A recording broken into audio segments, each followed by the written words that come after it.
नमस्कार, हवामान अंदाज या यूट्यूब चॅनलवरती तुम्हा सर्वांचे पुन्हा एकदा स्वागत करतो। राज्यातील बऱ्याच भागामध्ये आता सध्या स्थितीला पावसाने उघडीप दिलेली आहे, मात्र पुन्हा मोठा बदल पाहायला मिळत आहे। आता वातावरणात चांगला बदल होऊन मध्यम ते जोरदार पाऊस पुढील काही तासात पाहायला मिळणार आहे। सविस्तर अपडेट आता आपण पाहणार आहोत। त्यापूर्वी चॅनलवर नवीन असाल चॅनल सबस्क्राइब करा, नोटिफिकेशन बेल ऑलवरती टाका। खूप सारे जण व्हिडिओ तर पाहतात, मात्र सबस्क्राइब न केल्यामुळे रोजचे रोज हवामानाचे अपडेट पाहायला मिळत नाहीये। त्यासाठी फक्त सबस्क्राइब करायचे आहे व नोटिफिकेशन बेल ऑलवरती टाकायचे आहे। तर चला पाहूयात आता सविस्तर अंदाज।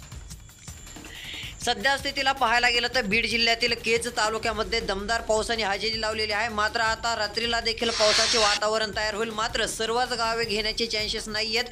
केज तालुक्यातील 30 ते 40% भागात चांगला पाऊस रात्री देखील काही ठिकाणी पाहायला मिळू शकतो। बीड माजलगावच्या भागाकडे देखील पावसासाठी पोषक असं वातावरण आपल्याला पाहायला मिळेल। पाथरी, परभणी, पूर्णाचा भाग असेल, सेलू, बसमतचा भाग असेल, या भागात स्थानिक वातावरण निर्माण होऊन मध्यम ते जोरदार पावसाची शक्यता आहे। तसंच हिंगोली, उमरखेड, पुसद, वाशिम, डिग्रसचा भाग असेल, या भागात देखील मध्यम ते जोरदार पावसाला पोषक वातावरण पुढील काही तासात तयार होणार आहे। तसेच चंद्रपूर, वाणी, गडचिरोलीच्या भागात देखील मध्यम ते काही भागात मुसळधार पावसाची शक्यता आहे। तुमच्या भागात पाऊस झाला असेल तर नक्की कळवा व आज बऱ्याच ठिकाणी उघडीप होती, कोणत्या ठिकाणी सूर्यदर्शन जर झाले असेल तर ते देखील कळवू शकता।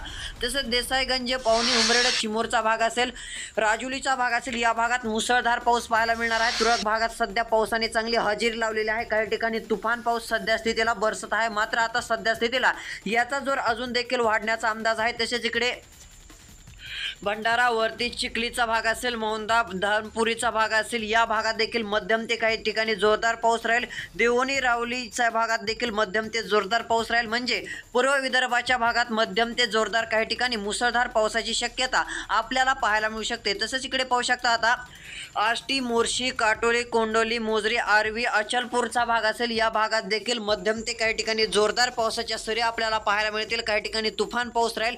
तसेच इकडे राहिलेला सोलापूर, कोल्हापूर, सांगली, सातारा, तसेच उत्तर महाराष्ट्रातील जे काय भाग असेल, या ठिकाणी पावसाची बऱ्यापैकी उघडीपच आपल्याला सध्या स्थितीला पाहायला मिळू शकते। तर शेतकरी मित्रांनो, रोजचे रोज हवामान अंदाज पाहण्यासाठी चॅनल सबस्क्राइब करा, नोटिफिकेशन बेल ऑलवरती नक्की टाका, जेणेकरून हवामानाची प्रत्येक अपडेट याच चॅनलवरती पाहायला मिळेल। धन्यवाद।